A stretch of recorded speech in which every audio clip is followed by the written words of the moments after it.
Hello students, welcome to the part B section.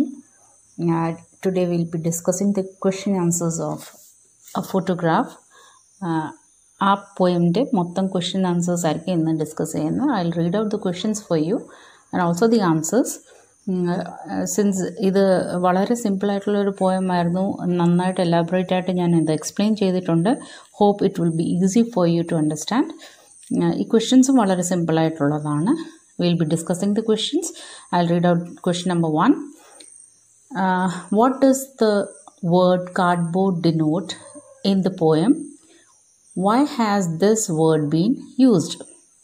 Already ഞാൻ ഈ paragraph explain ചെയ്തുകൊണ്ടിരുന്നപ്പോൾ തന്നെ പറഞ്ഞായിരുന്നു, കാർഡ്ബോർഡ് എന്ന് ഉദ്ദേശിക്കുന്ന ഇവിടെ ഫോട്ടോഗ്രാഫിനെ ആണെന്നും അതുപോലെ തന്നെ പണ്ടത്തെ കാലത്ത് കാർഡ്ബോർഡിൻ്റെ മുകളിലായിരിക്കും ഫോട്ടോഗ്രാഫ്സൊക്കെ വെച്ചിട്ട് നമ്മൾ പണ്ട് അമ്മച്ചിമാരുടെയൊക്കെ നല്ല ഗ്രാൻഡ് പേരൻസിൻ്റെയൊക്കെ കണ്ടിട്ടുണ്ടെങ്കിൽ അറിയാൻ പറ്റും.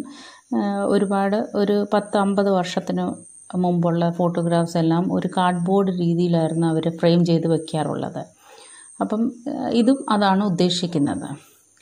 Why this word has been used എന്ന് പറഞ്ഞാൽ ഇത് എന്തിനാണ് ഈ യൂസ് ചെയ്തത്? കാരണം അതിൻ്റെ ആ ഫോട്ടോ അങ്ങനത്തെ ആയിരുന്നു, അതുകൊണ്ടാണ്. So I will read out the answer for you. In the poem, the word cardboard means the frame which supports the photograph. This word has been used in the poem because the picture is very old, and when the cardboard was used as a photo frame. Now, the question number 2 is, what has the camera captured? അതിൻ്റെ അകത്ത് വളരെ സിമ്പിളായിട്ടുള്ള രീതിയിൽ നമുക്ക് പറയാൻ പറ്റുന്ന അങ്കിളായിരുന്നു camera പിടിച്ചുകൊണ്ടിരുന്നത്. എന്താണ് അവർ capture ചെയ്തത്? അങ്കിൾ എന്താണ് ക്യാമറയ്ക്കകത്ത് ക്യാപ്ചർ ചെയ്തത്? The camera has captured the poet's mother. നമുക്കറിയാമല്ലോ, പോയിറ്റസിൻ്റെ അമ്മയോടെ പ്ലസ് അവരുടെ കൂട്ടത്തിലുള്ള 2 cousins Betty and Dolly. Second പാരഗ്രാഫിൻ്റെ അകത്ത് അത് നെയിം സ്പെസിഫിക്കലി പറയുന്നുണ്ട്, Betty and Dolly.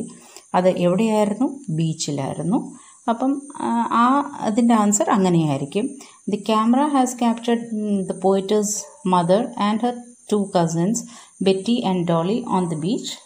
They were paddling where mother's uncle captured the photo between the moment. ആ ഒരു മൊമെൻറ്റിലെ ഫോട്ടോ ആ അങ്കിളാണ് ക്യാപ്ചർ ചെയ്തത്.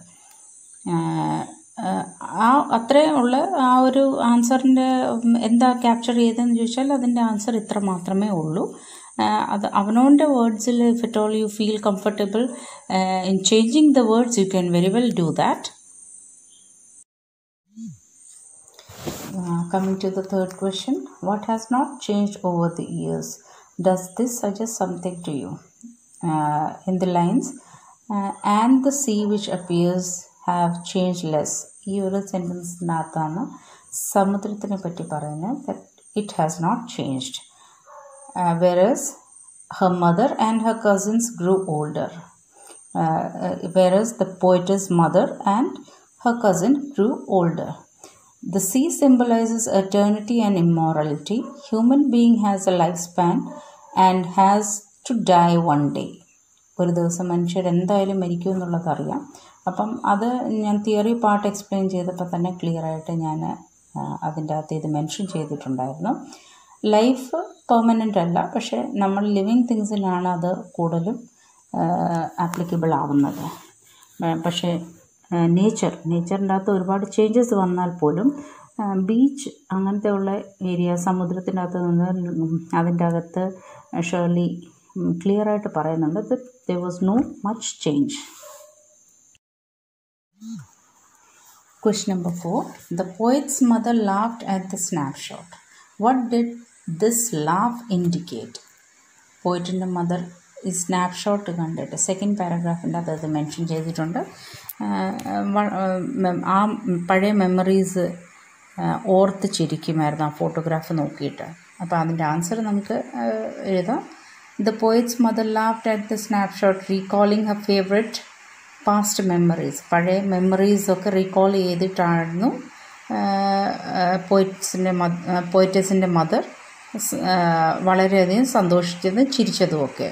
She looked back at the photograph and remembered how they dressed up in the beach. Already അതിൻ്റെ അകത്ത് പറയുന്നുണ്ട് അവരെങ്ങനെയായിരുന്നു dress up ചെയ്തതെന്നുള്ള ആ ഒരു രീതി. കാരണം അതൊരു 10-30 വർഷത്തിന് പഴക്കമുള്ള ഫോട്ടോ ആയിരുന്നു. അന്നത്തെ ആ ഒരു ഡ്രസ്സിങ് സ്റ്റൈലും ഇന്നത്തെ ഒരു ഡ്രസ്സിങ് സ്റ്റൈലും തമ്മിൽ അവർക്ക് വ്യത്യാസമായിട്ട് തോന്നിയോണ്ടായിരിക്കണം അന്ന് ആ ഫോട്ടോ കണ്ടിട്ട് ചിരിച്ചത്. Now coming to the question number 5. Already ഞാൻ ഈ ചാപ്റ്റർ ഡിസ്ക്രൈബ് ചെയ്തുകൊണ്ടിരുന്നപ്പോൾ തന്നെ ഇതിൻ്റെ എല്ലാം പറഞ്ഞതായിരുന്നു. എന്നാലും ഒന്നുകൂടെ ഞാൻ റിപ്പീറ്റ് ചെയ്യുകയാണ്. What is the meaning of the line both rive with the laboured ease of loss? The answer for that is the sea holiday and the laughter of the poet's mother are incidents of the past. അത് നമ്മൾ already discuss ചെയ്തതാണ്. ഇതെല്ലാം പാസ്റ്റിലത്തെ കാര്യങ്ങളാണ്. There is a sense of loss associated with them. രണ്ടുപേർക്കും ഒരു loss ഉണ്ടായതായിട്ടാണ് ഇതിൻ്റെ അകത്ത് പറയുന്നത്. Both the amusing yet disappointing as the state of feeling comfortable or relaxed is unnatural or forced one. The sense of loss is quite painful to bear. രണ്ടുപേർക്കുണ്ടായ ലോസിനെ പറ്റി നമ്മൾ already discuss ചെയ്തതാണ്. കുട്ടിക്കാലത്തെ പറ്റിയായിരുന്നു അമ്മയ്ക്കുള്ള loss. അമ്മയെ loss ചെയ്തതാണ് പോയിറ്റസിനുള്ളത്. അതിൻ്റെ അകത്ത് മൊത്തം describe ചെയ്തിരിക്കുന്നത്. Now coming to the question number 6. What does the circumstance refer to? അതും ഈസിയായിട്ട് നമുക്ക് അറിയാൻ പറ്റുന്നത് ഒറ്റ സെൻറ്റൻസിൽ ആൻസർ പറയാൻ പറ്റുന്നതാണ്. The circumstance refers to the death of the poet's mother. Now coming to the 7th question. The 3 stanzas depict 3 different phases. Name them. അപ്പം ഇതിൻ്റെ അകത്ത് 3 ഡിഫറെൻറ്റ് പാരഗ്രാഫിൻ്റെ അകത്ത് 3 ഫേസസ് ആണ് പറഞ്ഞിരിക്കുന്നത്. ഓൾറെഡി ഞാനത് എല്ലാം ഡിസ്ക്രൈബ് ചെയ്തിട്ടുണ്ട്. I just read out the answers for you. The girlhood of the poet's mother. The period before the birth of the poet.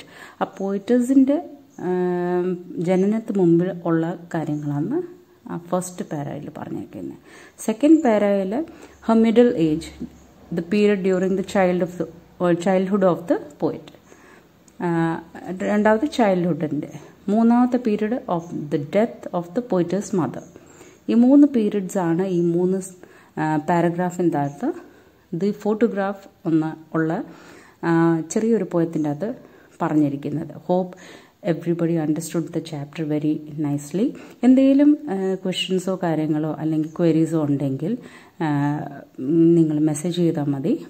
എന്തെങ്കിലും നിങ്ങൾക്ക് ഡൗട്ട്സ് ഉണ്ടെങ്കിൽ അത് കഴിവതും ക്ലിയർ ചെയ്യാം. So thank you for support.